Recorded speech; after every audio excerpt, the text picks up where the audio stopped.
우리 하나님의 말씀 보겠습니다. 빌립보서 3장 17절부터 21절 말씀입니다. 우리 한 절씩 교독하도록 하겠습니다. 빌립보서 3장. 형제들아, 너희는 함께 나를 본받으라. 그리고 너희가 우리를 본받은 것처럼 그와 같이 행하는 자들을 눈여겨보라. 내가 여러 번 너희에게 말하였거니와 이제도 눈물을 흘리며 말하노니 여러 사람들이 그리스도의 십자가의 원수로 행하느니라. 그들의 마침은 멸망이요 그들의 신은 배요 그 영광은 그들의 부끄러움에 있고 땅의 일을 생각하는 자라. 그러나 우리의 시민권은 하늘에 있는지라 거기로부터 구원하는 자 곧 주 예수 그리스도를 기다리노니. 같이 읽겠습니다. 그는 만물을 자기에게 복종하게 하실 수 있는 자의 역사로 우리의 낮은 몸을 자기 영광의 몸의 형체와 같이 변하게 하시리라. 아멘. 억울함을 견뎌냅시다 라는 제목으로 오늘 하나님의 말씀 나누도록 하겠습니다. 우리 옆에 분들을 같이 한번 축복했으면 좋겠습니다. 억울함 속에서도 살아내십시다. 아멘. 바울은 이 빌립보서를 통해요, 빌립보 교회의 이 두 가지 측면에서 권면을 합니다.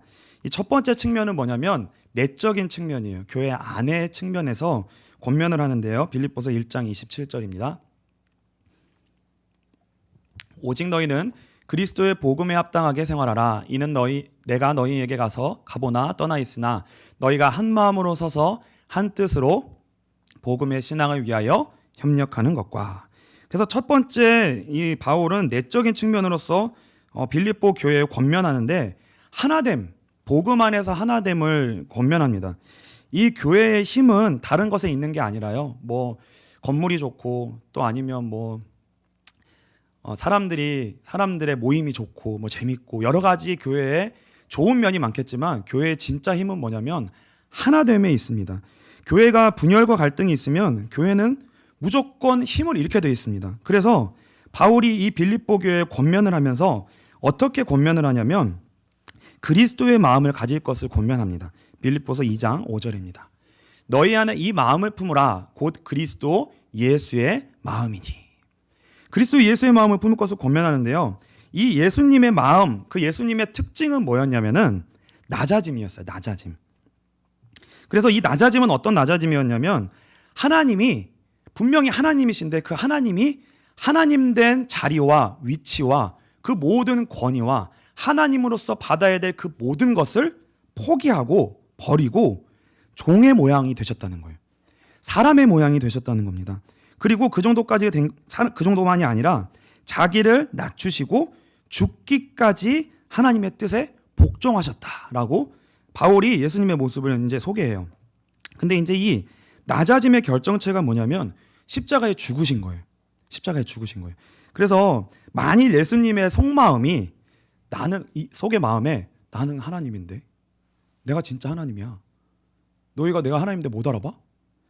이렇게 만일 마음에 나는 진짜 하나님인데 그 하나님의 마음이라는 거를 나는 하나님이라는 마음을 위치를 버리지 않고 그 속마음엔 그게 그대로 있는데 만일 겉으로만 사람 코스프레를 하고 와가지고 이렇게 낮아진 척을 하고 그래 내가 그냥 섬겨주는 거야. 나는 사실 하나님이야. 이 마음으로 사실 코스프레하고 자기는 하나님이라는 마음을 여전히 갖고 계셨다면 절대로 십자가 앞에서 죽으시지는 않으셨을 거예요. 절대로 죽지 않으시고 그 죽음 앞에서는 반드시 죽지 않고 자신이 하나님임을 말씀하셨을 거예요. 그 위치에 절대 안 들어가셨을 거예요. 그런데 예수님은 낮아짐부터 그 사심부터 그 모든 과정부터 십자가에 죽기까지 다 뭘 하신 거냐면 이미 하나님의 자리를 내려놓으신 거예요. 하나님이라는 위치를 다 내려놓으신 거예요. 완전히 내려놓으시고 낮아지시고 순종하셨다는 거죠. 죽기까지 낮아지시고 순종하셨다는 겁니다. 근데 왜 예수님이 이렇게까지 하셔야만 했는가? 왜 하나님이 그렇게까지 자신을 포기하고 낮아지시고 낮아진 것만이 아니라 왜 죽기까지 하셨어야 됐을까? 그 이유가 뭘까? 우리를 위해서라는 거예요. 다른 게 아니라 우리를 위해서라는 겁니다. 왜냐하면 우리가 지금 다 어떻게 되었냐면은 하나님을 떠나서 우리가 다 하나님처럼 되었다는 거예요. 창세기 3장 5절입니다. 너희가 그것을 먹는 날에는 너희 눈이 밝아져 하나님과 같이 되어 선악을 알 줄 하나님이 아심이니라. 우리가 다 각자 하나님처럼 살게 됐어요. 그러니까 이 땅에는 우리나라 인구가 몇 명이죠? 4천만? 5천만? 5천만이 다 하나님인 거예요. 그러니까 하나님이 5천 명이 있는 나라에 샬롬이 있을까요? 다 하나님인데요. 다 하나님인데요. 그래서 이 땅 어디를 가도 우리가 다 하나님이라고 생각하고 사는 이상은 이 땅 어디를 가도 진정한 샬롬, 진정한 평화, 진정한 평안, 진정한 안식은 없다는 거예요. 어디를 가도. 그래서 창세기 3장 6절을 보시면 근데 우리는 이 땅이 괜찮을 것 같이 보여요. 여자가 그 나무를 본즉 먹은짓도 하고 보암직도 하고 지혜롭게 할 만큼 탐스럽기도 한 나무인지라. 여자가 그 열매를 따먹고 자기와 함께 있는 남편에게도 주매 그도 먹은지라. 이 땅이 그래도 막 괜찮은 것처럼 보여. 이것만 좀 잘 되면 그래도 살만하지. 이렇게 좀 집이 좋으면 살만하지. 차가 좀 살만하지. 우리의 위치가 좀 좋으면 살만하지 라고 생각해요. 그런데 괜찮은 것처럼 사라지는 것처럼 보이지만 시간이 조금만 지나면 가시와 엉겅퀴로 인해 우리의 삶이 아픔과 상처가 끊이지 않는다는 거예요. 그래서 우리가 겉으로 볼 때는 다 괜찮아 보여요. 저 집은 잘 사나 보다. 저분은 맨날 표정이 괜찮네. 괜찮은가 보다 그래요. 근데 안으로 들여다보고 속으로 들여다보면 그 안에는요 말 못할 사연들이 다 있다는 거예요. 말 못할 사연이 다 있다는 거예요. 그래서 교회는요 반드시 무엇을 경험해야 되냐면 붙들어야 되냐면 교회는 예수와 함께 죽고 예수와 함께 산다는 것이 무엇인지를 분명히 붙들고 경험해야 됩니다. 이 진리가 왜 복음이 필요한지, 왜 예수님이 십자가에 죽으시고 부활하셨는지, 왜 그것만이 답인지, 왜 그게 구원인지, 왜 그 복음이 우리에게 필요한지 이것을 반드시 붙드는 것만이 아니라 우리의 삶의 현실에 그것을 반드시 경험하고 실현해야 될 사명이 교회에 있어요. 그래서 우리는 그냥 예수가 아니라 예수와 함께 죽고 예수와 함께 산다는 것을 통하여 진짜 예수가 답인지, 진짜 예수가 무엇인지 이 예수를 알아야 되고요. 이 예수를 반드시 얻어야 됩니다. 이제 그게 교회예요. 그래서 우리의 삶 가운데 어떤 아픔과 어려움과 문제와 한계가 있어도요, 절대 예수라고 하는 이 소망을 놓치시면 안 됩니다. 이걸 반드시 끝까지 붙드셔야 돼요. 그래서 진짜 예수를 알고 얻기까지 교회는 그래서 뭘 해야 되냐면 그 예수를 얻는 것을 향하여 하나됨을 지켜야 됩니다. 하나됨을 지켜야 돼요. 근데 이 하나됨이 뭐냐면 우리는 다 달라요. 그래서 제 저녁 식사 메뉴와 민정이 쌤 저녁 식사 메뉴가 같을 수가 없어요. 그거를 같이 하면 안 돼요. 그거는 그럼 싸움이 나요. 그걸 같이 하면 안 됩니다. 다른 거 먹었어요 오늘도. 그거를 같이 하는 게 아니에요. 우리는 다 다르고요. 각자 의견이 있고요. 나이도 다르고 위치도 다르고 다 달라요. 근데 이게 신기한 게 뭐냐면 위치에 따라 관점이 달라요. 자녀 입장에서 부모님을 보면 마음에 안 들어요. 근데 부모님 입장에서 자녀를 보면 또 어때요? 마음에 안 들어요. 그러니까 우리의 각자 위치에서 보는 위치가 또 다르다고요. 관점이 다르고 시선이 다르기 때문에 공산주의처럼 하나 되는 것은 절대 불가능합니다. 근데 우리가 하나됨은 뭐냐면 예수라는 가치 앞에서는 뭐예요? 내 것을, 나의 입장을, 나의 의견을 예수라는 것 앞에서만큼은 조금 내려놓을 수 있어야 된다는 거예요. 그게 하나 되는 거예요. 양보할 수 있는 마음이 우리 가운데 있어야 된다는 거예요. 다른 게 아니라 예수 앞에서 우리 모두가 다 예수를 붙들어야 되니까 그냥 그 예수 앞에서만큼은 우리가 하나됨으로 힘써야 된다는 거예요. 그래서 빛과 소금 교회에 예배라고 하는 중요한 가치가 있습니다. 이 예배는 무엇이냐면 하나님이 우리에게 예수를 통해 우리 모두에게 구원의 은혜를 주시고자 하시는 하나님만이 우리의 인생에 이 시간 가운데 우리를 통치하시고자 하시는 하나님의 마음이에요. 그러니까 이 예배라고 하는 것 그 가치 앞에서만큼은 그 시간만큼은 예수로 하나됨을 지켜야 된다는 거예요. 이 빛과 소금교회 예배 가운데 그 예수로 말미암아 예수라고 하는 그 가치 앞에 하나됨을 힘쓸 수 있는 그 은혜가 우리 빛과 소금교회 가운데 있게 되시길 주님의 이름으로 축복합니다.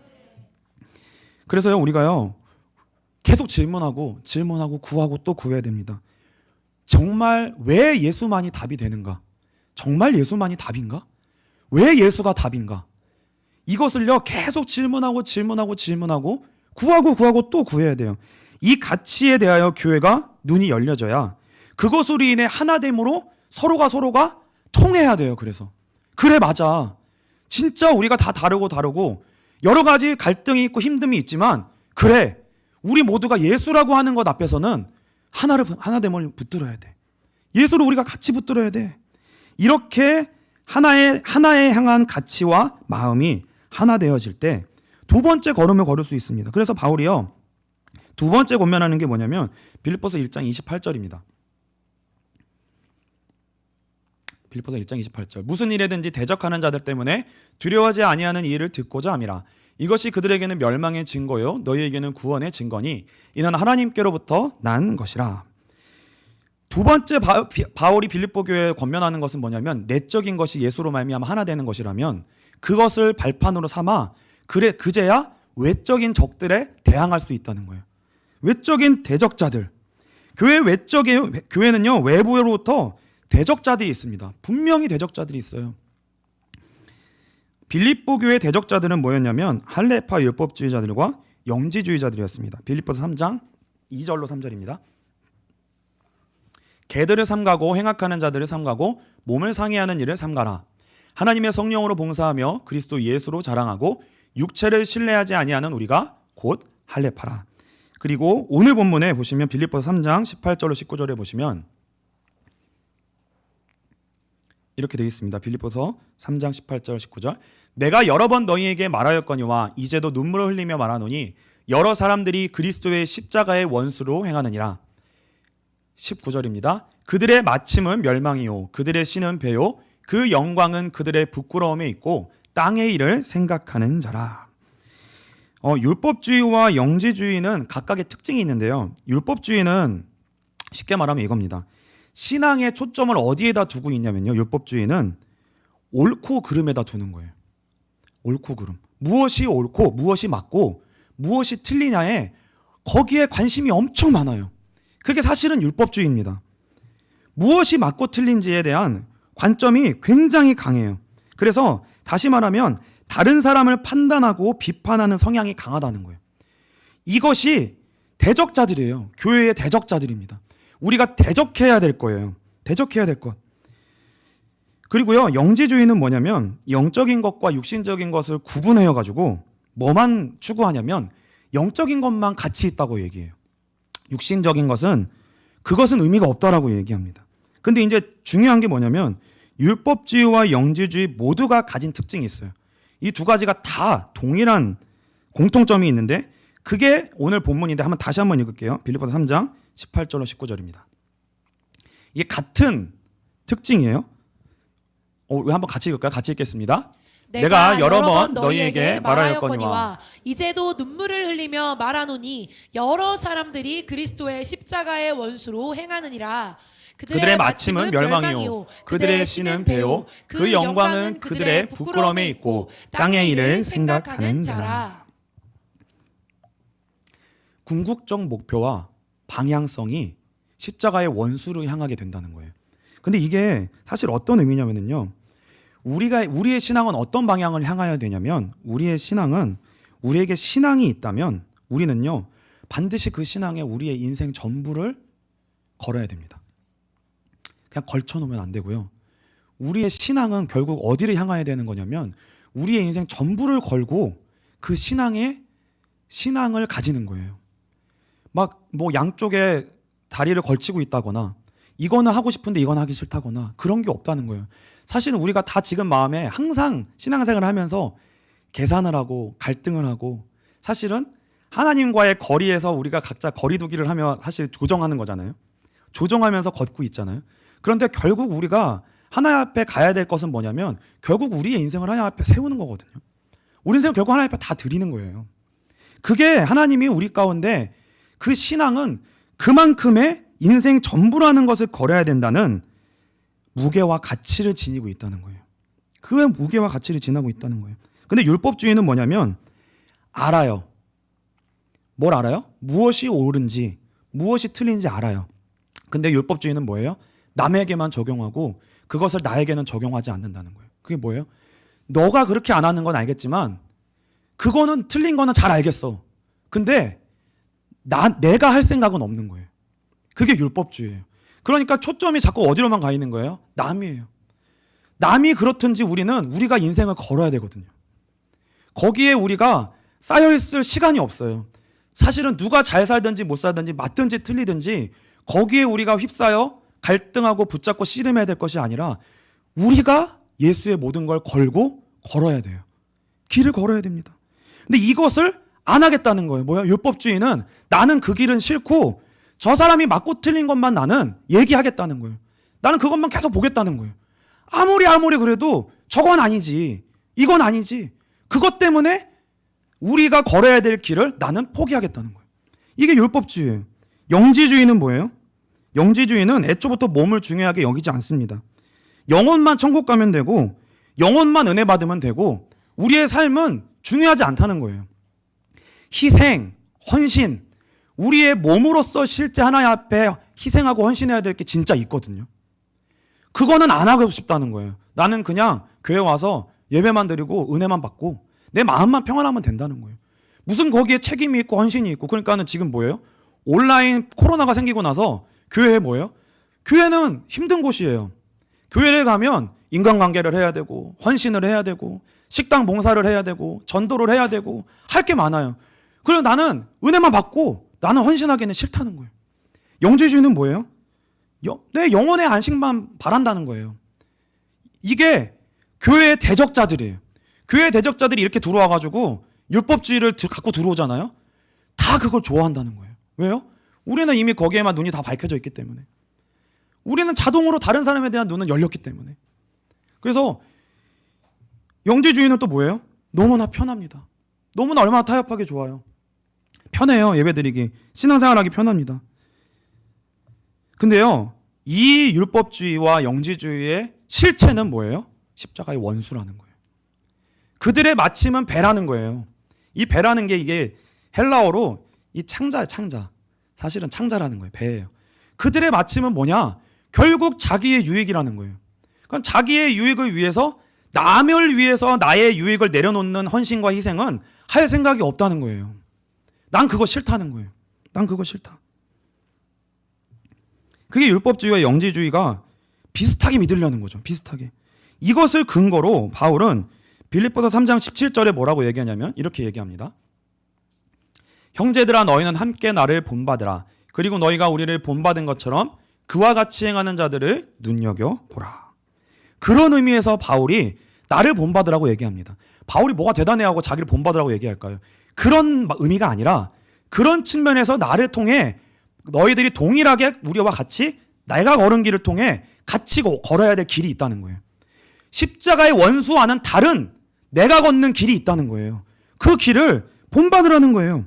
바울이 강조한 것은 뭐냐면 우리의 몸을 드리는 예배입니다. 로마서 12장 1절입니다. 그러므로 형제들아 내가 하나님의 모든 자비하심으로 너희를 권하노니 너희 몸을 하나님이 기뻐하시는 거룩한 산제물로 드리라. 이는 너희가 드릴 영적 예배니라. 산제물이라는 게 뭐예요? 우리의 삶을, 우리의 실제 모든 인생을 우리가 살아가고 있는 그것이 하나님 앞에 드려지는 삶이 되게 하라는 거예요. 내가 지금 밥 먹고 직장을 가고 일을 하고 있는 그 모든 게 다 하나님 앞에 하나님께 예배하듯이 온전함을 다 드려 하는 예배가 되게 하라는 거예요. 예배가 되게 하라는 거예요. 산제물로 드리라는 거예요. 율법주의는 예수를 말로 믿는 겁니다. 율법주의는 명확해요. 예수를 말로 믿는 거예요. 알아요. 말로만 해요. 근데 살지 않는 거예요. 그게 율법주의입니다. 영지주의는 뭐예요? 예배를 일종의 유의처럼 생각하는 거예요. 영적 감정, 평안에 나의 어떤 나만의 자기 만족과 유익으로만 누리는 거예요. 그렇게 예배를 드리는 거예요. 이거는 다 공통점이 있는데 뭐냐면 예배와 삶이 분리된 겁니다. 예배와 삶이 분리된 거예요. 그런 의미에서 바울은 나를 본받으라고 말합니다. 근데 이 나를 본받으라는 게 무슨 말이냐면 고린도후서 1장 1절부터 11절에 보시면 제가 쭉 읽을게요. 하나님의 뜻으로 말미암아 그리스도 예수의 사도된 바울이 바울과 형제 디모데는 고린도에 있는 하나님의 교회와 또 온 아가야에 있는 모든 성도에게 하나님 우리 아버지와 주 예수 그리스도로부터 은혜와 평강이 있기를 원하노라. 찬송하리로다. 그는 우리 주 예수 그리스도의 하나님이요 자비의 아버지시요 모든 위로의 하나님이시며 우리의 모든 환난 중에서 우리를 위로하사 우리로 하여금 하나님께 받는 위로로서 모든 환난 중에 있는 자들을 능히 위로하게 하시는 이시로다. 그리스도의 고난이 우리에게 넘친 것 같이 우리가 받는 위로도 그리스도로 말미암아 넘치는도다. 우리가 환난 당하는 것도 너희가 위로와 구원을 받게 하려는 것이요 우리가 위로를 받는 것도 너희가 위로를 받게 하려는 것이니 이 위로가 너희 속에 역사하여 우리가 받는 것 같은 고난을 너희도 견디게 하느니라. 너희를 위한 우리의 소망이 견고함은 너희가 고난에 참여하는 자가 된 것 같이 위로에도 그러할 줄을 알미라. 형제들아 우리가 아시아에서 당한 환난을 너희가 모르기를 원하지 아니하노니 힘에 겹도록 심한 고난을 당하여 살 소망까지 끊어지고 우리는 우리 자신이 사형 선고를 받은 줄 알았으니 이는 우리로 자기를 의지하지 말고 오직 죽은 자를 다시 살리시는 하나님만 의지하게 하심이라. 그가 이같이 큰 사망에서 우리를 건지셨고 또 건지실 것이며 이후에도 건지시기를 그에게 바라노라. 바울의 인생의 여정이 뭐였냐면요, 바울은 항상 어떠한 공격을 받았냐면 너 사도 맞아? 이 공격을 평생 받았어요. 너 사도 맞아? 너 사도 맞아? 근데 바울은 내가 사도야, 내가 사도야, 이래서 사도야, 저래서 사도야를 변명하고 변증하는 데 시간을 보낸 게 아니라 바울은 자기가 진짜 사도로 부름 받았기 때문에 어떠한 길을 걷냐면 고난받는 길을 갑니다. 그래서 나중에 자기를 뭐라고 변명하냐면 내가 진짜 사도인 이유는 내가 고난받기 때문이야, 이렇게 얘기해요. 내가 진짜 사도기 때문에 나는 고난을 받아, 이렇게 얘기해요. 그게 내가 진짜 사도인 표야. 진짜 사도는 예수 그리스도의 죽으심의 고난에 동참해. 근데 말로만 사도라고 하는 사람은 절대 그 고난을 동참하지 않는다는 거예요. 그러니까 그게 내가 사도된 증거라는 거예요. 바울이 어느 정도로 고난을 받았냐면 고린도후서 11장 23절로 27절에 목록이 나옵니다. 그들이 그리스도의 일꾼이냐 정신없는 말을 하거니와 나는 더욱 그러하도다. 내가 수고를 넘치도록 하고 옥에 갇히기도 더 많이 하고 매도 수없이 맞고 여러 번 죽을 뻔하였으니 유대인들에게 40에서 하나 감한매를 5번 맞았으며 3번 태장으로 맞고 1번 돌로 맞고 3번 파손하고 일주야를 깊은 바다에서 지냈으며 여러 번 여행하면서 강의 위험과 강도의 위험과 동족의 위험과 이방인의 위험과 시내의 위험과 광야의 위험과 바다의 위험과 거짓 청제 중에 위험을 당하고 또 수고하고 애쓰고 여러 번 자지 못하고 줄이며 목마르고 여러 번 굶고 춤고 헐벗었노라. 이거 다 아는 얘기죠. 이거 다 목록이에요. 고난받은 목록이에요. 이게 항상 바울은 다른 얘기 안 하고 내가 실제 이 고난을 겪었다. 너가 사도 맞아? 그러면 항상 이 얘기를 해요. 나는 이렇게 고난을 받았어. 너희에게도 그 고난이 있니? 너희가 정말 그리스도의 일꾼이 맞니? 그러면 너희에게 그리스도의 일꾼이라는 표가 있니? 너희에게? 나는 있어 라고 얘기한다는 거예요. 나는 얘기한다는 거예요. 그래서요, 우리 삶은요, 사실 우리의 삶의 현실은 좋은 게 없어요. 다 아픔과 고통입니다. 솔직히 말하면 우리의 삶은 다 아픔과 고통이에요. 우리의 삶이 왜 아프고 고통스럽고 힘드냐면요, 다 우리 자신과 연결되어 있기 때문에 그렇습니다. 우리 자신이랑 다 연결되어 있어요. 어디를 가도, 직장을 가도 왜 힘들어요? 내가 직장에 가니까 힘든 거예요. 집에 가면 왜 힘들어요? 누구 때문에 힘든 게 아니라 내가 거기 사니까 힘든 거예요. 내가 있어서 힘든 거예요. 내 인생에는 내가 다 따라다니니까. 그쵸? 내가 있어서 힘들어요. 그러니까 우리 안에는 뭐가 있냐면 자기 애라는 게 있습니다. 그게 뭐예요? 누가 가르쳐주지 않아도 우리는 나를 사랑해요.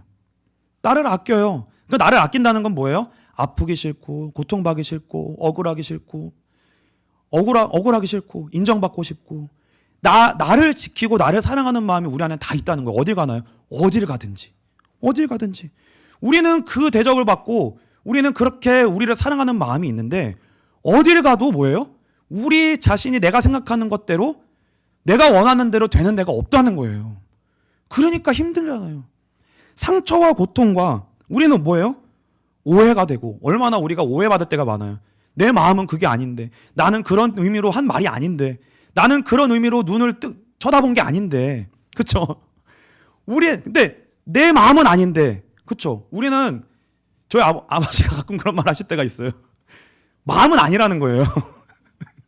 마음은 아닌데 약간 화나셨나? 말투가 이제 뭐 아니면 얼굴 표정이나 근데 마음은 아니시래요. 예전에 그게 못 믿었거든요. 아니잖아. 아니잖아요. 막 이랬어요. 예전에는 싸웠어요. 근데 지금은 마음은 진짜 그렇다는 거를 이제 제가 좀 이해를 하겠더라고요. 그래, 마음은 진짜 맞구나. 마음은 진짜 맞구나. 그래서요, 우리는 오해받고 억울함이 힘들고 그래서 속병이 들고요, 한이 생깁니다. 그러니까 우리 실제 삶의 현실은 그래요. 이게 안 바뀌어져요. 여전히 우리 안에 한이 있고요, 상처가 있고 계속 억울함이 있습니다.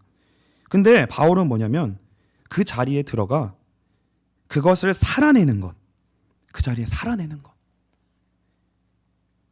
그것이 우리가 하나님의 자녀인 표라는 거예요.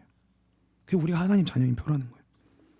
바울은 그 자리로 들어갔다는 거예요. 바울은 빌립보서 3장 10절로 11절입니다. 내가 그리스도와 그 부활의 권능과 그 고난에 참여함을 알고자 하여 그의 죽으심을 본받아 어떻게 해서든지 죽은 자 가운데서 부활에 이르려 하노니. 바울은 어떻게 해서든지 그 자리를 들어갔다는 거예요. 그 자리에 들어가 그걸 받아내고 살아내려고 애썼다는 거예요. 어떻게든 그 자리에 들어가요. 근데 그 궁극적 이유가 뭐예요? 그게 오늘 본문의 빌립보서 3장 20절입니다. 그 이유가 뭐예요? 우리 한번 같이 읽겠습니다. 그러나 우리의 시민권은 하늘에 있는지라 거기로부터 구원하는 자 곧 주 예수 그리스도를 기다리노니. 21절입니다. 그는 만물을 자기에게 복종하게 하실 수 있는 자의 역사로 우리의 낮은 몸을 자기 영광의 몸의 형체와 같이 변하게 하시리라. 이게 바울의 진짜 소망이었던 거예요. 바울이 안 힘들었겠어요? 바울이 억울하지 않았을까요? 왜 바울이 그렇게 살아야만 했을까요? 왜 굳이 바울이 그렇게 살아야 됐죠? 왜 그 목록이 가운데 굳이 그렇게 살지 않아도 되는데? 바울은 로마 시민권자예요. 바울은 로마 시민권 내밀면 감옥에 갇힐 일도 없고요, 억울함을 견뎌야 될 이유도 없고 사람들한테 하찮은 취급을 받아야 될 이유도 없었습니다. 그냥 다 면제되는 시민권을 가졌었어요. 그런데 그 바울이 그걸 쓰지 않고 억울한 누명, 바울은 별명이 너무 많았어요. 사기꾼, 유명한 자, 무명한 자, 거기 뭐예요? 바울이 얘기하는 것 중에 다 뭐예요? 속이는 자 같으나 참된 자예요. 그게 뭐예요? 바울은 항상 너 속이는 자 아니야? 거짓말하는 자 아니야? 너가 진짜 사도 내가 너를 어떻게 믿고 따라가? 너 예수님의 12 제자들이 예수님 직접 만나는 그 자리에 없었잖아. 근데 어떻게 너가 사도라고 할 수 있어? 이거가 평생 꼬리표처럼 따라다녔다는 거예요. 그러니까 다른 이름으로 불리는 거, 다른 것으로 불리는 거, 그게 항상 따라다녔다는 거예요. 그게 얼마나 힘들어요. 그게요. 근데 그 자리에 감옥에 들어가도 억울함을 당해도 거기서 그 자리로 들어가 울며 이를 악물며 그것을 참아내고 견뎌내는 유일한 이유가 무엇이었냐면 내 시민권은 하늘에 있다. 내 시민권은 하늘에 있다. 이거를 진짜 믿은 거예요. 이걸 진짜 소망한 거예요. 고통과 고난과 죽음을 견디고 그것을 이겨낼 수 있는 이 땅의 삶을, 고난을 이겨낼 수 있는 유일한 삶은 뭐냐면 우리가 예수 안에 있다는 겁니다. 우리가 예수 그리스도의 죽으심에 같이 연합했고 그분과 함께 그분의 부활에 연합할 거라는 거예요. 연합된 자예요. 그분의 부활에 참여할 거라는 거예요. 우리의 궁극적 운명이 이 땅이 아니라 하늘에 있다는 거예요. 나를 진짜 살리실 분은 하나님 한 분밖에 없다는 거예요. 그러니까 하나님 한 분께만 진짜 소망을 두는 거예요. 그러니까 우리가요, 고통받고 어려운 것 속에서, 그것 속에서, 억울함 속에서 살아낼 수 있는 유일한 희망이 뭐냐면 진짜 그냥 하나님 한 분밖에 없는 거예요. 나는 하나님밖에 없습니다.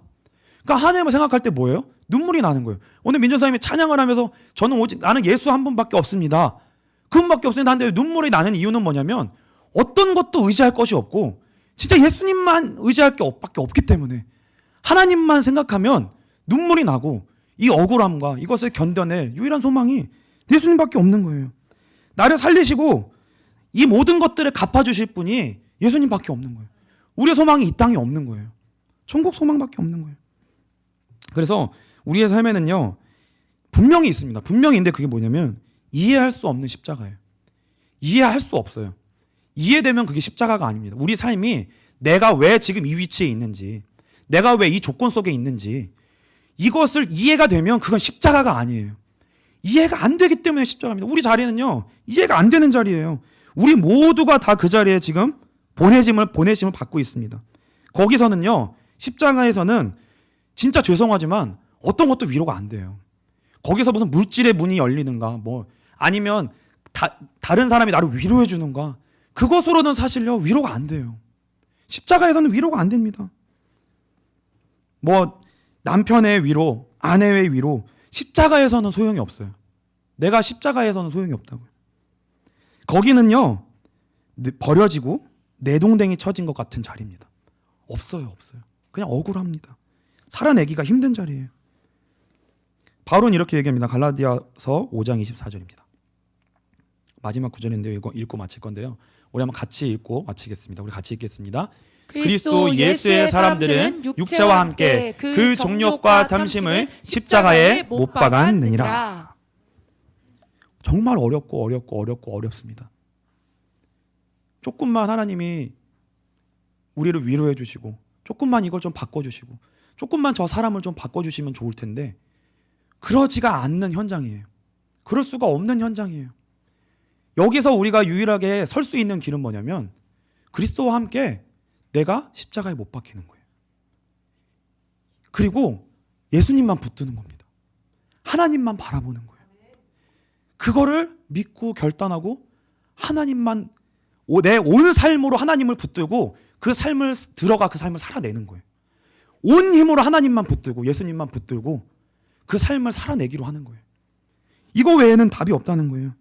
그러나 우리가 그것이 죽도록 힘들고 어렵고 정말 이 땅에서 버린 것 같은 것처럼 보이지만 그때에 그리스도의 부활의 능력이 우리를 붙드시고 하나님이 우리의 신랑이 되시고 남편이 되어주시고 임마누엘의 축복으로 하나님만이 주시는 위로와 은혜가 반드시 있게 하신다는 거예요. 우리는 이거를 반드시 소망하고 또 소망해야 합니다. 절대 낙심하지 마시고요. 예배에 수십 번의 예배를 드려도 내가 그 은혜가 부족하다 할지라도 절대 포기하시면 안 됩니다. 끝까지 붙드셔서요. 하나님 그 은혜를 허락하여 주십시오. 그 은혜를 허락하여 주십시오. 복음의 은혜를 허락하여 주십시오. 내가 하나님 앞에 더 서기를 원합니다. 반드시 내가 하나님의 자녀로서 하나님의 복음의 은혜를 하나님으로만 받을 수 있는 그 유일한 십자가의 은혜를, 복음의 은혜를 경험할 수 있도록 은혜를 더하여 주십시오. 이런 조금의 발걸음이